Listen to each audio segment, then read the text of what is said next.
చేస్తున్నావు నాన్న? పని చేస్తున్నావా? ఏం పని చేస్తున్నావు నాన్న? అప్ప రుద్దుతున్నావా నువ్వు? చందమ్మా, చపాతీ రుద్దుతున్నావా? చెప్పవా, అమ్మకి చెప్పవా ఏం చేస్తున్నావో? చపాతీ రుద్దుతున్నావా? ఓ తల్లి, నా బంగారు తల్లివి కదరా నువ్వు. అవునా, నీకు లైట్ వేసిందా అమ్మా? చపాతీ ఎవరికి పెడతావమ్మా? చపాతీ చేసి ఎవరికి పెడతావు?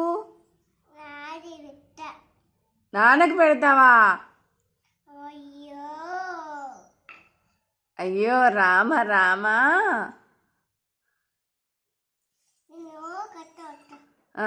కట్టు.